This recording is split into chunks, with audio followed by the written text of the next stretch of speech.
मैं high secondary school का हूँ। मैंने आधुनिक मॉडल बनाया है। अभी आधुनिक ज़माने में जो चल रहा है फास्ट फूड, ये फास्ट फूड को मना करने के लिए कुछ मॉडल बनाया है और जो प्रधानमंत्री द्वारा मोटा अनाज का योगदान दिया है वो प्रश्न किया है, जो मैंने उसके लिए किया है। जैसे ये दिल पे, धमनियों पे, इन पे जोर पड़ता है। ये फास्ट फूड खाने से, फास्ट फूड खाते हैं तो बच्चों के ये वाहिनियों में, इनमें प्रेशर पड़ता है। प्रेशर बढ़ने से इनके वसा जमती है। वसा जमने से इनके खून में प्रवाह धीमा हो जाता है, जिसलिए हार्ट अटैक आने की संभावना होती है और दिल की बहुत सारी बीमारियाँ हो रही है अभी आजकल। कैसा लगा ये मॉडल बना के? आप क्या संकेत देना चाह रहे हैं? मैं ये संकेत देना चाहता हूँ कि ये फास्ट फूड मना करना चाहिए, बंद होना चाहिए फास्ट फूड, क्योंकि 5 साल के बच्चों को ही हार्ट अटैक आ रहा है। बहुत सारी बीमारियाँ बढ़ रही है आज के 5 साल के बच्चों में।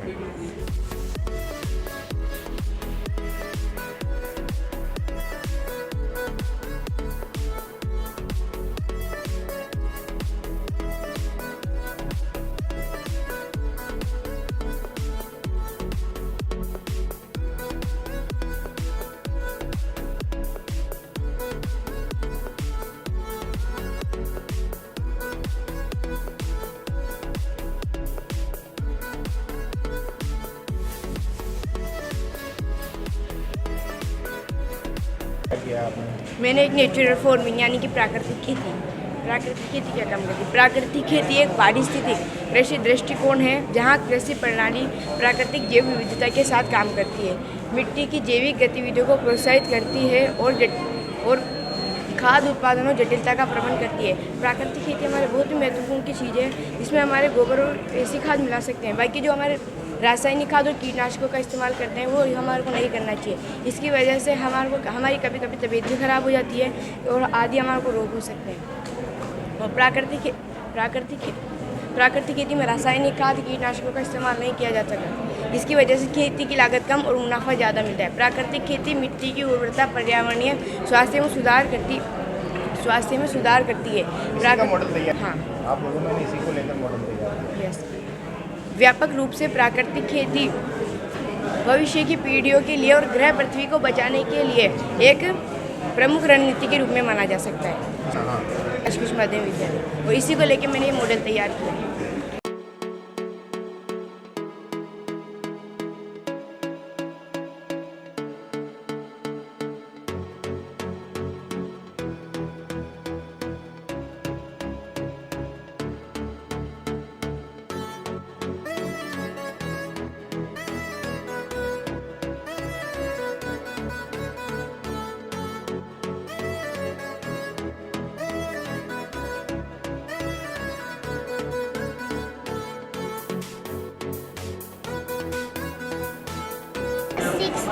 My school name is Mahatma Gandhi Government School, Balchandpara, Bundi. My project name is Waste Plastic Recycle Plant. Benefit क्या है इसके? बेनिफिट टूटे फूटे प्लास्टिक से नया प्लास्टिक बनाना। कैसे बनाओगे, कैसे तैयार करोगे? टूटे फूटे प्लास्टिक को इकट्ठा कर नया प्लास्टिक बनाएंगे। और प्रदूषण होता है।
मॉडल ऐसे तैयार किया है कि वेस्ट होता है उनको मैनेजमेंट कैसे कर सकते हैं।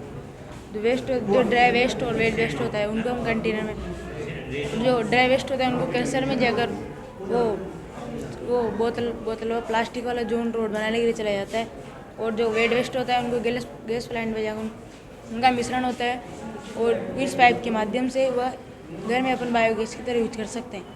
और क्या फ़ायदा होगा इससे? इससे फ़ायदा होगा कि अपन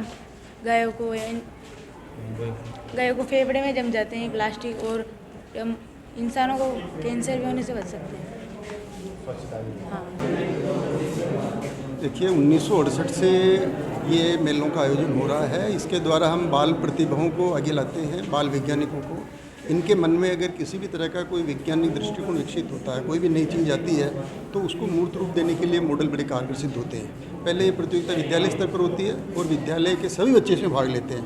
उनमें से वहाँ के टीचर्स जिनको बेटर समझते हैं उस मॉडल को यहाँ भेजते हैं।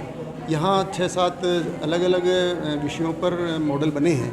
फिर इनमें से जिनका चयन होगा वो राज्य स्तर पर, जो राज्य स्तर की बाल वैज्ञानिक प्रदर्शनी है उसमें भाग लेंगे, और वहाँ से जिनका सिलेक्शन होगा वो राष्ट्रीय स्तर पर जो प्रदर्शनी होती है उसमें भाग लेते हैं, जिसका उद्घाटन महामहिम राष्ट्रपति महोदय करते हैं। कितने छात्राओं ने इसमें? अब भी यहाँ 236 अभी तक कुल बाल वैज्ञानिक आए हैं, 236 विद्यालयों से, पूरे जिले से।